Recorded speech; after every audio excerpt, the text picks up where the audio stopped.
Welcome to Money on Tap.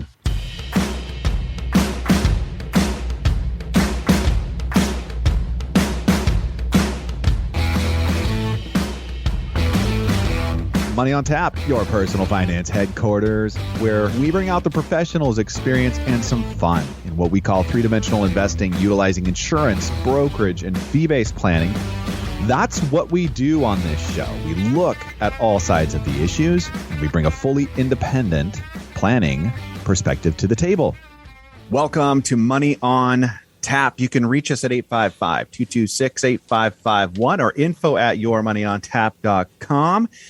And if you're new to Money on Tap, we're so glad that you have found us and that you're here. You can go ahead and just sit back, relax, and listen to the cool sounds of Benjamin Brayshaw, Dan McLennan. Hey, I'm Seth Krussman. Hey, good morning, Seth. How are you doing? Good. That's a new intro for me. I think I might stick with that for a little bit. Maybe we'll get some more people on NPR that really are into us. Yeah, or maybe we'll just change the person who does the intro.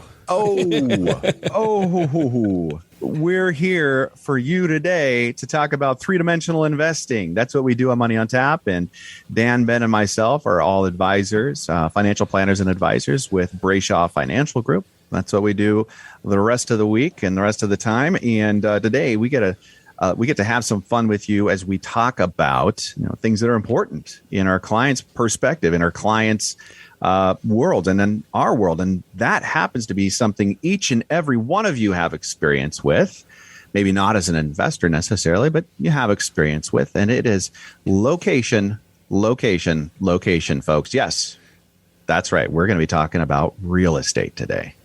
I love the topic of real estate. I think it's probably one of the things that drives most people into the investment world. I mean, I meet with people all the time, and they're, I was just met with somebody the other day, and they had amassed quite a portfolio of real estate. Naturally, over time, they bought a property. They moved out of that property, bought another one, couldn't sell the property, started renting it, found a decent renter, and it just matriculated, and they ended up having 10 or 12 properties, I believe it was.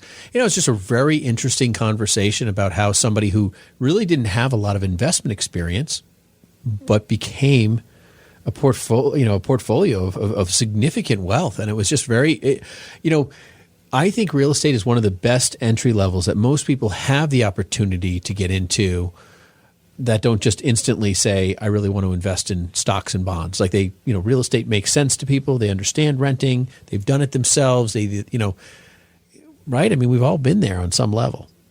Yeah, it's an easy way to, I don't know if it's an easy way, but it's a way many of our clients amass the wealth that they have, or at least at the beginning. All of those initial investment accounts generally get opened with the proceeds from a sale. It's little factoid here for you. Little factoid. More millionaires are created through real estate than any other form of investing. Interesting. I believe it, though. Yeah, no. Look at the markets these days. Well, yeah. I mean, the real estate in New England here is just absolutely skyrocketed, right, Dan? I mean, people are selling houses for numbers they never. I was talking to some guy. He goes, I was golfing with him. He goes, I literally live around the corner from, it's like a single level story family development place. And he's like, I remember we were trying to figure out how to buy the thing under, 150,000. He goes, it's worth like $300,000 or $400,000. I mean, someone just sold their thing for $300,000 or $400,000. He's like, it's just crazy what has skyrocketed. And honestly, some of the lower cost real estate has really gone up pretty significantly because that domain has just more buyers. I had a real good news, bad news week with real estate. We didn't even talk about this, but I was checking out my house on Zillow, and I was pretty happy to see that number. And then 3 days later, I got a tax assessment from the town, and a 22% increase year over year, which is absolutely nonsense. So I'll have a call with the town in a few minutes.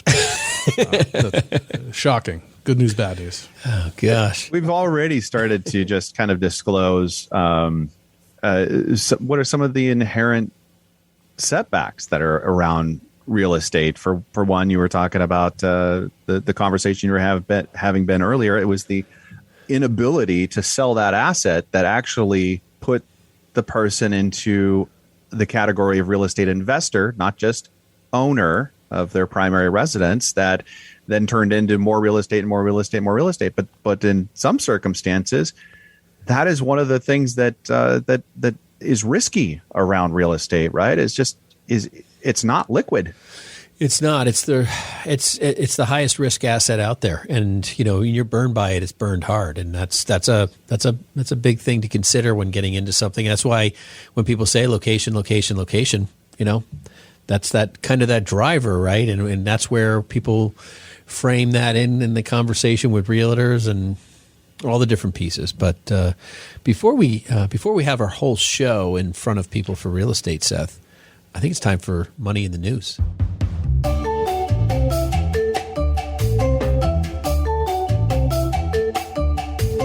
Well, folks, the Olympics are done, but that doesn't mean that the Olympic medalists are out of the woods yet, right? Because little did you know, many of those medalists actually are going to be taxed and have some pretty serious tax bills coming due. This is a great article you found. I was truly shocked by this. I had no idea that this was the case. Yeah, I mean, if you happen to be an Olympic medalist, I think you should give us a call because we just learned a whole bunch of stuff on taxation for Olympic medalists. But this article, which is Fox Business by Bree Stimson, talks about how if you make so I guess basically the crux of the article is that you all these Olympic medalists, they make money on the side. They're on the Wheaties box and they're endorsements all over. Yeah. I think one of them was an Athleta model, or something like that. I had read about that and how she was making money there, and it was a whole nother conversation I had with somebody else about it. But it's like they make all this money, but if they make over $1 million, they start paying taxes at the highest tax bracket. So there's like $1 million exemption. So if you made $1 million, walk into the Olympics, you're going to pay taxes on that medal. Yeah, it was incredible. The example that was highlighted in the article was Katie Ledecky. I think, if we were watching swimming at all, we probably all saw her quite a bit, and obviously an accomplished athlete and tremendous winner on behalf of her country. And I even noticed during the Olympics, in between her races, they had a commercial for her, and I was like, oh boy, that's interesting. That here's the commercial, then she's racing, and it ends up being that she made $1 million in endorsements and advertisements and whatever else it was. But on top of that, she's going to get taxed on the value, not of the value of her medals, but every medalist gets a cash prize as well, which is another fact I had no idea was the case. I didn't know that either. Yeah, in fact, it's for a gold, $37,500, silver, $22,500, and $15,000 for bronze. So what the article reports is based upon her 10 Olympic medals since 2012, she's got a taxable liability of about $44,000. Yeah. Well, I don't think it was the 10. I think, just a correction there, I think it was just the medals that she won this round. She that from just probably have already been taxed on since 2012 on anything else. I think the thing is the point is that she's paying a ton of money in taxes. And honestly, I think the fact that I believe we went back and forth. I think the gold medal is actually equated in that, but I could be wrong. I think that's part of the math because there's a value to that. Here's one of the things that you don't have to worry about is that the men's basketball, every single one of them already qualify to get taxed on their medal, so they're good. Well, the U.S. is just one of the few countries out there that will tax you on income made in a foreign country. A lot of other countries don't tax you. So that is a big downside, and I know that because I have family that live outside the United States, and they've had questions about that, and it's not a fun conversation for them, even though I didn't do anything. But yeah, just one of the side articles here, and I don't know if you guys saw this or heard this or not. I thought it was really neat, which was the U.S. wrestler, women's wrestler that won a gold medal. She was the first of several categories to win a gold in her sport, as well as other areas that she was setting this record.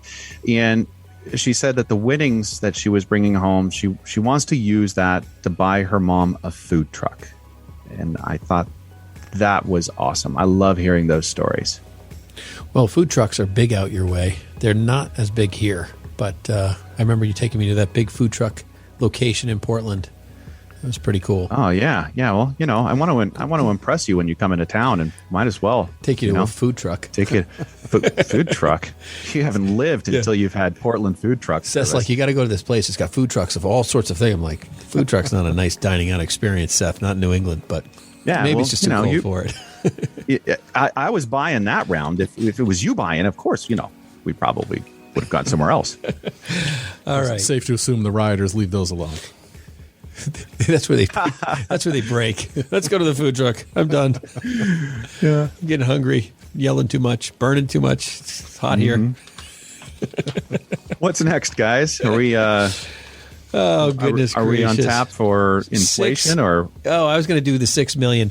I mean, this is really interesting. I mean, cryptocurrency's all over the place. Everybody's talking about it and so forth. But the biggest news item here, CNN, good old CNN, Brian Fung, 600 million gone, the biggest crypto theft in history. And this is pretty amazing because in a world where, this cryptocurrency thing is a conversation everyone's having and talking about, it's not a person in, that I have talked to in our industry that hasn't had a conversation with some client or some person about it.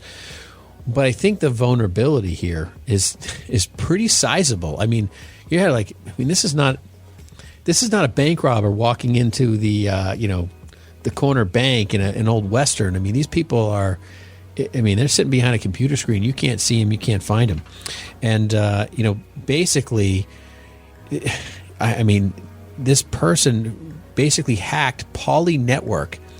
And it's just ridiculous. The company is actually basically begging for the money back. Yeah, publicly begging. Yeah, publicly begging. I'd probably do a lot more than publicly beg to try to get that kind of money back. Yeah, it's pretty bad. It's received, it said, about 4.7 million back. It was not immediately clear how the hack actually occurred. That's a tremendous problem. I think that's the issue for me as soon as it came up. And this goes back a couple of years now, but, it was all the rage and the conversation throughout the industry. And people love the anonymity of it and the lack of exchanges and, this whole notion of, having, access to your money in a way that, isn't necessarily driven by the U.S. banking system. But what always stuck out to me is even in the early days, you'd hear about these wallet robberies, right?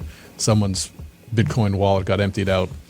And that's the point of it, right? It's anonymous. There's no recourse, and there's no body to complain to. There's no federal agency to file your criminal complaint. It seems to me the money's just gone. Yeah. Well, then later on in that day, after they recovered 4.7 million, somebody just returned 261 million. Yeah, they left a note, obviously by email here, saying that. Their whole methodology here. Yeah. Just to expose the vulnerability of the system. Yeah. But, here's some of your money back. Right. I don't know what happened to the rest of it. Well, I think the thing is that I think the piece around all of this stuff is that cryptocurrency is not a safe place to be, especially for the super wealthy, because these companies are putting things in place and they are looking for vulnerabilities. So the fact that maybe, some people have a little bit of money in it, they're not vulnerable because no one's going to take the time to hack them, probably. But if you start putting all your wealth in there, there's a big issue behind the lines, and it's going to become more and more of a problem. But I think what's very interesting about this is that because of that whole world of there's the constant verification of people's transactions and everything else that is the blockchain, whatever mining scenario or whatever they're doing. There's that constant accounting thing that happens in this stuff. So the rediscovery of the other 300 million that's out there is going to be very easy. They said that there's a point in time where it'll be a vulnerable space because you can't just say, "Oh, I have 300 million." Well, where did that come from? So it's going to be interesting.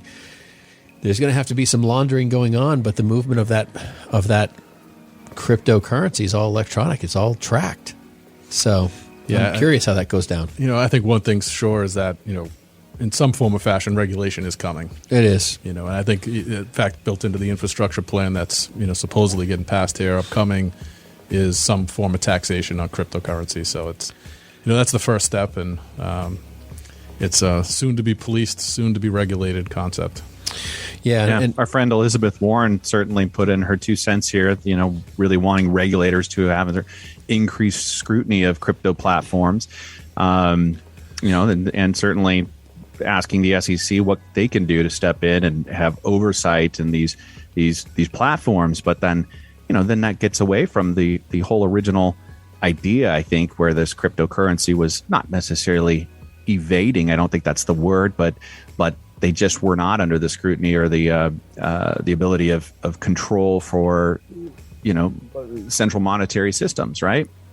Well, I probably don't align with Elizabeth Warren politically almost in every domain, but I would agree that, if this is going to be something that the average investor is getting in, we need people who can take care of oversight. I mean, I really do think that, if everybody can be in this, just like anything else, you have to make sure that it's fair dealings. I mean, that's just kind of a standard, I think, in our world. I think the problem that we face is that it's a global thing, right? It's not a U.S. thing. So now you have a global, kind of currency oversight that's going to have to happen, and that's definitely a concerning factor, probably for a lot of our listeners when you talk about it that way. And I'm for the fact that we need regulation on some of this stuff so that people, if you put your money into the U.S. dollar, you know what you have, right? I mean, so, and most of this stuff it's not like this stuff is really worth anything. That's the scary part, right? It's just worth what everyone's willing to pay for it. So when that goes down, then you lose a lot of money, and there's no backing to this stuff. So it's a little crazy. It's a little weird, but I definitely think that we need to make sure that theft doesn't occur. And if there's taxation that needs to happen, I believe everyone needs to pay their fair share. What that fair share is, I probably disagree with on most, but whatever you just said after the point where you were a fan of Elizabeth Warren, it just kind of went in one ear and out the other. I'm still in shock right now. Yeah, I never thought I would actually align on any particular item, but I do think that regulation is relevant here. What that is, her and I probably disagree on, but it does need to exist. Folks, a third and final article here. Again, CNN bringing us the news by Tammy Luby, and this is how inflation wiped out America's pay raises. So if you're unfamiliar with inflation and that whole concept, then we actually have some shows about that you can go back and have a listen to in our podcast and pull that up and get yourself caught up. But the idea here, which is very, very unique, was that this inflation right now is far greater than a lot of these pay raises that are occurring as companies are trying to incentivize people to stick around or to come back to work. And that's something that we really are not accustomed to and haven't seen in our economy. Yeah, I don't know about you, but I am like really upset about the fact that I keep hearing how inflation is not relevant by our government. I mean, it's like a temporary, we've got this temporary scenario from, COVID happening, right? Transient's the word they love, transient. Yeah, I mean, it's just so ridiculous. I mean, there's not one person that's not going to the store saying, wow, I am paying so much more for food. I mean, we meet with people constantly who are like, our expenses are up astronomically. I mean, it's just, I was talking to a couple that are like, well, I know what I used to pay. I don't have really a handle on what we need, what we're paying now, because it's just so much higher. And that's the constant scenario. And I really just get frustrated because I think there's a really unfair recognition by our government to kind of just ignore. I mean, they say they want to take care of the middle class and the underprivileged and, whatever that story is. But the truth is the more you ignore people's pain and what's going on, the more you're just making people angry. Folks, that's going to do it for us at Money in the News. You're listening to Money on Tap. And when we come back, we're going to bring CCIM and Regional Director of the Northwest Region of KW Commercial online with us. And she's going to be talking to us about real estate investing. It's all about real estate and investing today here at Money on Tap. Location. You can reach us at 855-226-8551 or info@yourmoneyontap.com. Don't go anywhere. We'll be right back.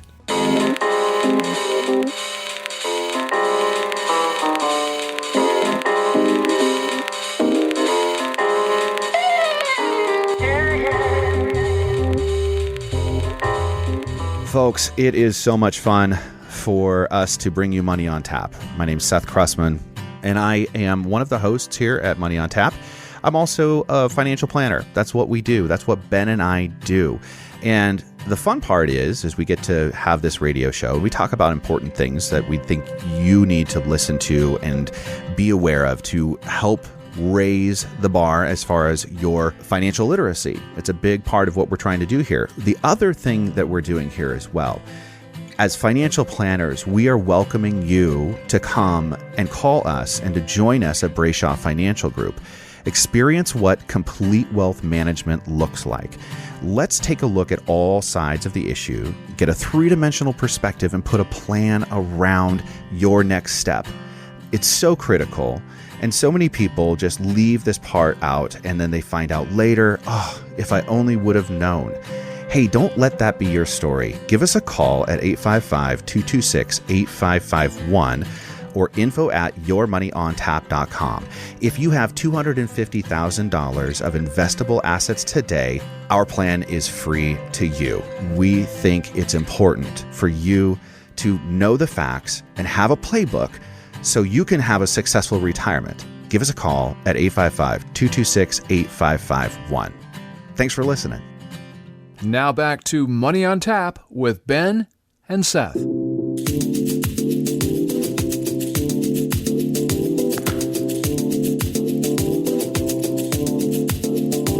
Welcome back. You're listening to Money on Tap, and you can reach us at 855-226-8551 or info@yourmoneyontap.com. And today, folks, we are talking about location. It's all about investing in real estate today. And here to help us is CCIM and Northwest Regional Director of KW Commercial, Kirra Krussman. Welcome to Money on Tap. Thank you for having me. Appreciate it. I think this is your first time meeting Dan. So Dan, Kirra, Dan, hello. Hi, Dan. Nice to meet you. I've heard all about you. Good stuff. All good stuff. I wasn't part of those conversations. Clearly not. Seth is a much bigger fan. He's going to pay me later. Kirra, could you help us out here today on Money on Tap? And just for starters, tell us who you are and why you love helping people invest in real estate. Well, I am a principal broker, and I've been in real estate brokerage since 1999, and also was involved heavily in my father's civil engineering firm. So my summer job was surveying, and I watched him put land deals together for his clients since I was a little kid. So it's just kind of in the blood. And I got into brokerage, and I realized that it was for me, and I never got out. And it just have grown through the years and have done all different types of asset classes, and have eventually got my CCIM, which is an important designation if you're going to be in real estate and as a real estate investor or as a broker. And there's a lot of different professions that benefit from being a CCIM. So that's an important aspect, I think. It's also a big part of my professional development because of the Institute. There is local, regional chapters as well as national association, and just a plethora of technology available to us that other brokers don't have access to, and just mentorship, continuing education, and the education itself to attain the designation is incredibly important. So very proud to be part of that association. You know, I'm very familiar with KW, and we've made presentations for some of their commercial offices, one specifically in Manhattan. So yeah, no, I'm very familiar. It's a great organization. So. Yeah, KW is as well, and KW Commercial is growing. It actually, Keller Williams is the largest brokerage in the world with almost 200,000 agents, and the KW Commercial aspect of it is growing rapidly and has new leadership, which I'm a part of. And so watch it. It's already number 12 without actual data that's reported correctly. And that's a pretty big deal considering we've got M&M and all these other companies that we're competing against. So watch them. They're on the rise. So how can someone start investing in commercial real estate? Well, there's a number of different ways that you can get involved. You can, if you've already gone the residential real estate route, it's pretty easy to transition into commercial real estate with several different techniques. That's something that I help a lot of residential agents with over in my community. because I help them show their clients the benefit of changing into that and graduating, going into higher multifamily properties, so 5 units and above, and classic commercial types of properties. Show them the differences between leverage and non-leverage, and create a plan, kind of similar to what you guys do. We create a 10 to 20 year plan for them. And the residential agents love it because they get to list properties, and then, they get a referral fee on our purchases. And so that's just a really great symbiotic relationship that I've leveraged quite well. So you already touched a little bit on the CCIM and how critical that is in your role helping people in real estate investing. Is this something that you would say, it's a do-it-yourself, or is this something that people really need you to step in with the complexity of investments and try to, I guess, scale or minimize inefficiencies? Absolutely. So CCIM was created in 1967 by the National Association of Realtors because most licenses in most states they're the same for residential or commercial.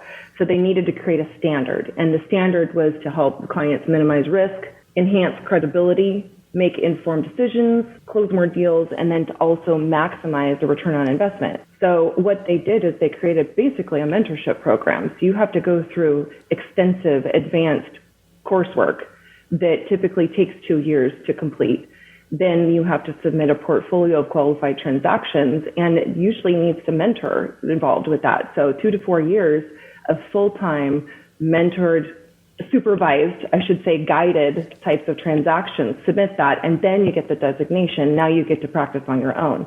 And it's kind of like obtaining a CFP or passing the bar or CPA. That is the credibility behind that. Is really, we learned a ton about how to get people the most for their money and how to be the best fiduciary that we can for them. And I didn't honestly know how to do that for them before I took this coursework. The really cool thing about it is having the camaraderie. We have deal shares, and we have monthly meetings, and we have small groups that we get together. If there's ever a question that I have and I'm stumped on a deal or, how to design a transaction for a client, there's so many people that I can go to. I have all these professors. I have all of these people across the country or locally that I know that some of them have been in the business 40, 50 years. And it's really important. It's like a support group on top of professional development. And I wouldn't know how to function anymore without it. So anyway, that was the really big plus about it, all the education that's provided and support. Is every commercial broker a CCIM? Yeah. Is there a difference there? Yeah. I don't know what the actual percentage is, but I'm guessing it's probably 1% or something. It's very small percentage. And it should be the standard, honestly, but it's a lot of work. Seems like real estate's kind of an inherent thing that everybody kind of understands. It's like I bought a house, I rented a house, I can do that, right? I figure out I can do that. But I mean, in terms of having, somebody else that they really trust or that they do they really need to work with a commercial broker?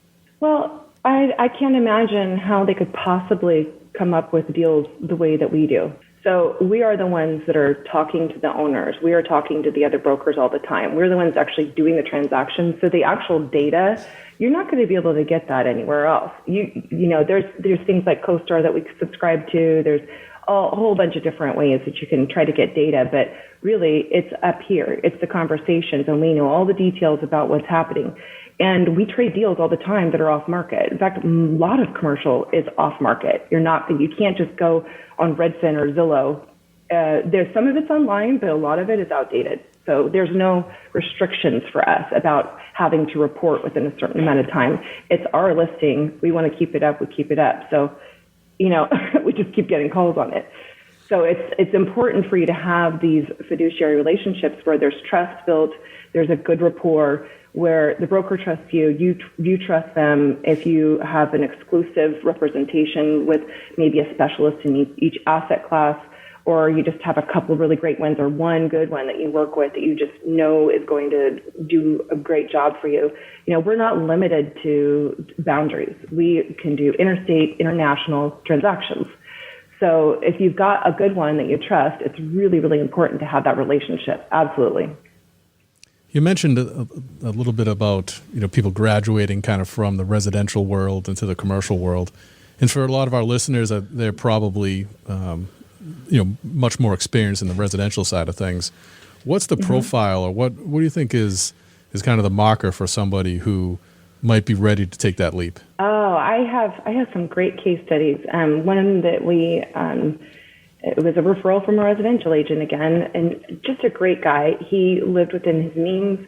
He and his wife would purchase residential properties. They would never take the money out from the cash flows. They would put it back in and pay down the principal. So now he's left with 6 or 7 properties that are mostly paid off. Well, he has no depreciation left on some of those. You've got a good amount for most of the time, but you can leverage so much more when you can get so much more cash flow when you're leveraging.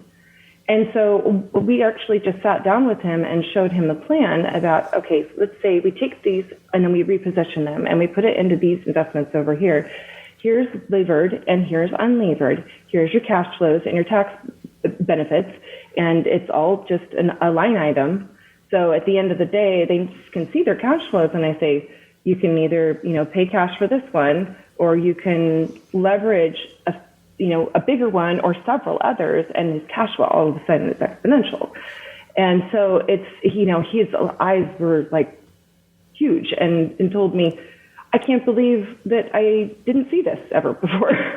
But they don't know how, they just don't know how. They don't have the tools. They don't have the technology. They haven't created the spreadsheets. They can't see these things the way that we can. And so I'm not saying, you should always leverage when you purchase. Sometimes it's really great to pay cash for things. Because you can get benefits from that. You sometimes can get better terms or a better purchase price. But to go back and do a cash out refi and then purchase other properties with that would be a good choice. So it's, there's a bunch of different things you can do. Some of the best ways to get into, if you have no residential investments at all, there's different things that you can do with investments that you have that you can borrow against. And that's something that you would want to talk with you guys about, because we don't do that. But there's a lot of ways to leverage some of their other resources. The other thing you can do as well is you can master lease properties. And then if it's a multi-tenant building, you go and you collect the rent. LBI proceeds is yours, and you just pay one rent payment to the owner. That doesn't take much money down, which is a great way to do things. Another way is to get into the 5-unit complexes and above, and start small with multifamily. And another thing is condos. There's a lot of office and industrial condos out there as well, even retail condos that are a lot less expensive because you're not purchasing the land with it. And you still get the commercial space. So if that's just something you don't want to deal with residential, I know in our state, we are not very landlord friendly, residential landlords anyway. And so there's certain states that are. And so if you just want to strictly stick to commercial, that's another great way to enter into the market. So, question for you, Kirra, real quick on the, we're at an all-time high in real estate. At least in our area, you're on the West Coast, we're here. And someone who's selling or buying or looking to buy a multifamily, I'm seeing multifamilies go for crazy money over here, and people can't find really good replacement properties. And people are just, there's that real estate cycle piece. For somebody who's looking to get into real estate, we talk about the dangers of liquidity risk in real estate. We have inflation risk, we have interest rate risk, we have all these different risks inside this world in a very complex kind of high risk marketplace, and a space that if someone's looking to get into, they'd be taking their initial cash or their initial investment and they would be sticking it into a piece of real estate that, we could be seeing a potential pullback. We could be seeing not only that, but you could be looking at just like people who are renting from you in the real estate space in a multifamily that all of a sudden lose their job because of pandemic option number 5 and they can't pay, right? And so I think it's good for our listeners to, real estate has made, as Seth mentioned, more millionaires than anything else or whatever it was earlier. But there's real risks inside this. And I think even right now there's very specific risks. Like it's not it's not post 2008. The stock, the real estate market's in complete crisis, and everybody's selling everything for, nickels on the dollar. I wouldn't say pennies, but nickels. So it's not a super, super great time necessarily if you find the wrong property. So two things I was thinking is like, one is, having an expert is extremely important in my mind, because you want to make sure you understand the intrinsic value here. But I think if you could talk a little bit about some of those risks and how maybe you help some of these people kind of evaluate that value might be helpful. Well, it totally depends. So when people say, well, what's the best asset class, or what should I do? It totally depends. What do you want to do? I mean, everybody's situation is different. So I always want to know, okay, what's the exit strategy? Because you want to know what's on the other end of that carrot, or that stick with the, dangling the carrot. You need to always have an exit strategy. I'm not going to ever market a property and disposition and not know where it's going. How are you getting repositioned? Or if they purchase, what's the plan after that? Because you have to understand people's goals. So if a person is wanting to they're just sick and tired of owning property and they don't want to manage property anymore, there are securities options for them. There's completely hands-off. There's great management. There's different types of asset classes that are way more hands-off. I would say that, like I said, a lot of people love multifamily. Certain places it's not great for the landlord. Other places it is great. So if you really take a look at each market that you're in, and like I said, we're doing multi-state transactions right now. We have to partner with somebody who's got boots on the ground, knows the local market really well. We have access to data, but it's never going to replace the person that knows the local market. And it is local. So if there's something that's not working in New Hampshire where you are, and it's going to work for them in another state or another location in the world, then great, to have them, go to that location. But it's as far as liquidity and everything, oh my gosh, there's just it's just always going to have some level of risk. And the higher the cap rate, the higher the risk, right? So your returns are always, you have to take that risk in order to get the biggest returns. So if you're going to go with a more stable investment, you're going to have the lower cap rates. You might want to go with more institutional. You might want to do fractionalized ownership or securities ownership. And that might just make you feel a lot more comfortable, because now it's going to be spread over several, or you're just going to have a more stable asset. And there's really no way, there's no so you'd say, like, end all be all. I guess kind of like be open-minded. If you want to be local, you might not be, it might be commercial, it might be residential, it might be a mixture of something and so forth. So, yeah, and there's actually a lot of money in Airbnbs right now, vacation rentals. And so if you've got a good management company that can handle those and you own several, you have huge returns. So it just totally depends on what your goals are and what you can tolerate, really. And that's the biggest thing. I think you need a plan. You need to make sure that you do your research, your due diligence. You need to have people on your team. You've got to have your financial planners, your accountants, your attorneys. You've got to have your really great brokers, and maybe brokers. I have relationships everywhere. So if I need to lean on people, there's people I trust all over the place, and that's what CCIM and KW Commercial do for me. And making sure that you understand things from the tenant's perspective as well. If you don't get what that tenant is and what your audience is and how things will affect them, then you're not going to understand your own investment either. So, and making sure you don't over leverage, super important. And that will mitigate some of the risk as well. So anyway. Folks, you are listening to Kirra Krussman here, CCIM and Director of the Northwest Region for KW Commercial. Thank you so much for joining us on Money on Tap and bringing your experience and everything that you did to the table for us. We really appreciate the time that you've been able to spend with us today. Appreciate you having me on again. Always a pleasure. Thanks, Kirra. It was great seeing you. Great to have you. Appreciate it. You're listening to Money on Tap. You can reach us at 855-226-8551 or info@yourmoneyontap.com. We are talking about, as you heard, location. We'll be right back with more real estate investing. Listen to Money on Tap. Don't go anywhere.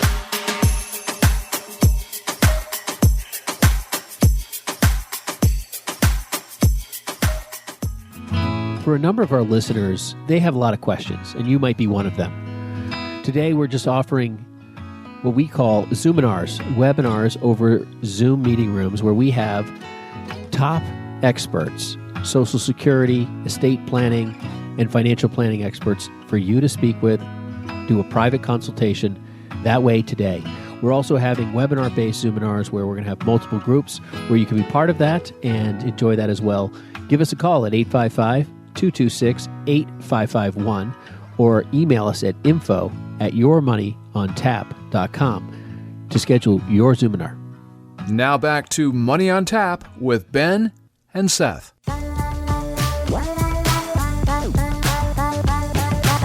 Welcome back. You're listening to Money on Tap. You can reach us at 855-226-8551 or info@yourmoneyontap.com. And today, folks, we have been talking about location. It's been all about investing in real estate. If you're just jumping into the show right now, we were able to have CCIM and Northwest Regional Director of KW Commercial on with us. That happens to be my wife. And Kirra Krussman was going through all sorts of the ins and the outs of actually getting involved as a commercial investor, and what are some of those opportunities look like. What does the planning look like? And it's a question that comes up, and really in terms of real estate, we find it's probably one of the most common asset classes that people really start doing their own investing and starting to become an investor. And it makes a lot of sense for many reasons why real estate is so prevalent along assets for investors. Now, one of the things that we also find is that not many people really understand that there's all sorts of different kinds of real estate, different kinds of investing in real estate. And some of those actually are, securities based. That means that to invest in those kind of securities, they need to have somebody with all the licensing required, which is, what we do in the financial planning world is we work in an asset class of real estate in all sorts of different ways and help people to participate, sometimes direct, sometimes in the market, which is, can be in several different kind of wrappers, but typically those come in like a mutual fund or an ETF kind of a wrapper. And they can be everything. Well, pretty much if it's real estate, they've found a way to carve it out and create some kind of an investment and make it more readily available for the public. And the first form that we usually talk or find that we're introducing or familiarizing ourselves with is called a REIT. That's spelled REIT and stands for Real Estate Investing Trust. And again, that sometimes is direct and sometimes it's on the market. And so it will be fluctuating much the same as the rest of the stocks and everything else that are involved in the market. But one of the differences, then one of the reasons why a lot of people try to invest or want to participate in real estate is because it potentially can do what's called dislocate from the market. Meaning if the S&P 500 has a pullback, it may or may not include real estate as an asset class that's pulling back alongside of it. So what does that correlation look like? It can be very different. But what we wanted to do is just talk more about, what are some of the pros and the cons here. Dan. Yeah, I mean, we often discuss real estate with every one of our clients in some form or fashion. They either rent or they own. And, as Kirra said, everybody lives someplace, right? And, so that is generally the first bill anyone addresses, and they could consider it to be their primary investment. It's the asset they have that's worth more than, in often, most cases, anything else. So realizing that and people seeing the markets grow as they have, they're often wondering, well, I know a little bit about real estate. How do I use that to my advantage? Or what are other ways to invest in real estate? And they come to us frustrated because they've been chasing down listings for a second home or an investment property. And literally, if you're not on site with a check in hand, ready to pay 20% over ask, like you are not going to get in there. And most of these people, like most of us, aren't walking around with $500,000 checks ready to go just because a house popped up on the market and so they know it's going to be gone in 10 minutes. So REITs, as Seth mentioned, is a way to do it where almost all of us can get in and invest in that and find a way to participate in the market in a way that has some significant pros and cons. I mean, first off, from just an investment perspective, Seth, you mentioned it's a non-correlated asset, right? So it's going to move not necessarily in tune with what the rest of the market's doing, right? So the market could be down and real estate could be up, or they could move together. But it's a way just to spread out a little bit of risk in your investment. And as well, as you also mentioned, they have built and designed products that cover every type of slice of real estate that you could possibly imagine. They have really fine-tuned these things to the, residential, multifamily, apartment buildings, condo complexes, vacation hotspots, medical office space, retail. I mean, literally, you name it. If you have the inclination or the experience or something that tells you that this is where I want to be in the real estate world, but you can't pop out and, go buy the Sears Tower tomorrow, there is a way in which you can get invested with whatever essentially you have to invest. And I think the beauty of it from our perspective is stay liquid. Yeah. That's a huge deal. When we were just talking at the beginning of the show, Ben was covering, some of the things that the ways that investors actually just kind of got sucked into investing in real estate. It was because they didn't have liquidity. They just couldn't find anybody to buy the real estate at the value that it was, and that could be a real problem, and that is real risk. But it also kind of pushed them down the road of owning more real estate and owning more real estate. But in terms of what's involved in the public market of real estate, there can be liquidity. And that's the difference between the publicly traded, of course, and the non-traded REITs, which is a significant differentiation point and something you would definitely need to discuss with your advisor.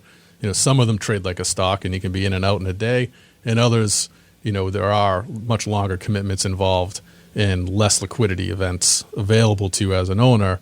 But again, that's where we can give you advice and guide you in the right direction. Yeah.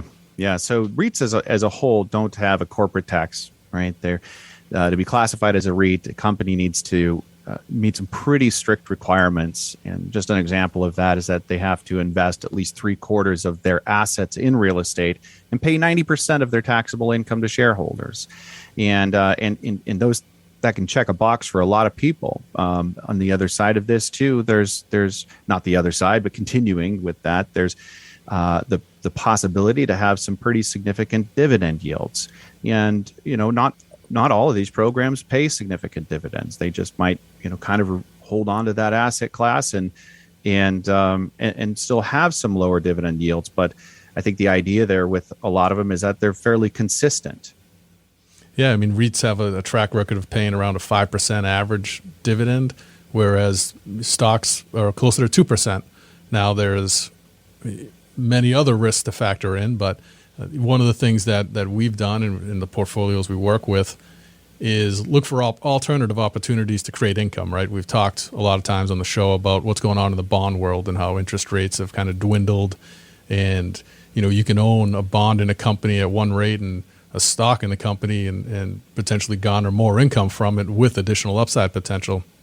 Well, REITs kind of work the same way in that there are, a well-chosen REIT will produce a better dividend for you, and you'll have the opportunity to appreciate your share of ownership, right? So you can make money on the investment you made and drive income at the same time. But again, considering the risks are a little bit different, that's not necessarily for everybody.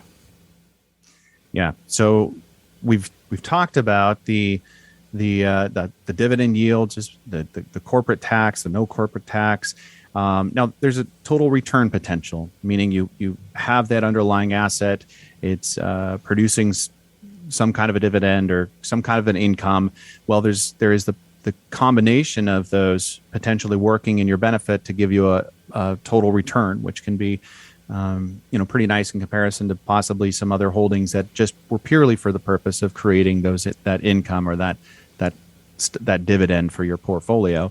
And we also talked about the access to commercial real estate because I'm not even sure that there is a mobile home REIT out there, but it seems like there could be, though. And I think that's the point, that there's a Would not surprise me. Would not surprise me. If there's a style or type of real estate, they probably created a wrapper around that so that people can access it and participate. And I think one of the main things that we find in trying to help investors understand different ways to invest is trying to get some portfolio diversification for them, because a lot of people right now, they're into 401k, and they've, maybe there is some kind of a real estate fund in their 401k, but a lot of the time there isn't, and they may not even have any exposure to real estate as an asset class, and that would be one of the other places where people want to try to have some access or some different diversification. So those are some of the things that we bring to the table and we're looking at and we're talking about, but there's definitely some drawbacks, right? Yeah, I mean, there is always the opportunity for, like any other asset class, a serious downturn. And we saw that in 2008, right? The whole mortgage bubble crisis, and the value of properties dropped overnight and substantially so. So there is risk in that. But, as we look around the world and the investment world of opportunity today, at least here in the Northeast, there's nothing hotter than property. I can tell you that. So the other risk here is interest rate risk and interest rate sensitivity. They can fluctuate, and these can really be turning points in, how these assets perform. And, just I guess a rule of thumb is when, investors can get from risk-free investments like treasury securities, when those yields increase, there tends to be a good indicator for the REIT, right? And since you have really something that's yield sensitive, and it's an inverse relationship, so higher yields means lower prices, and you can see that if you take a look at some of the correlation between the asset class and the 10-year treasury, they really are running in step, almost opposite of each other. Yeah, just like all the rest of us, when these REITs look to acquire property, they're often leveraging the asset, right? So they are very much tied to what's going on in the rate world, because their cost of money is similar to what ours would be, just on a larger scale. So another thing that we always want to just bring into perspective here is that even though there may be a liquid investment here, these in most of our investing, we're looking for long-term perspective and long-term investments. And the longer that we can kind of pull or draw that plan out, the more that you're going to have the opportunity of success. So these can go up, and they can also go down. But having a long-term perspective can help kind of hedge some of that risk involved with some of these. But we haven't talked about property-specific risk necessarily, but there is that as well. So we saw it in the last pullback of COVID. Well, guess what? Hotels really did not fare well, as an asset class. And even though people will say, well, that's real estate, and maybe as a whole real estate, didn't do too bad, but that specific kind of real estate was pretty sensitive. And it's also an asset class in terms of the real estate itself that's pretty sensitive in many other ways too. You've been listening to Money on Tap. You can reach us at 855-226-8551 or info@yourmoneyontap.com. We've enjoyed the show today. We've been grateful for you for joining us. We thank you for calling us and giving us an opportunity to speak into your life and be trusted advisors with you. That's something we hold really sacred, and we want to appreciate you for that. So thank you so much. And we just also want to appreciate you for allowing us to be who we are and have fun with what we do on a daily basis, which is financial planning. You can also find us at Facebook. We're at /3D Investing. We're also on Twitter at BFG_LLC.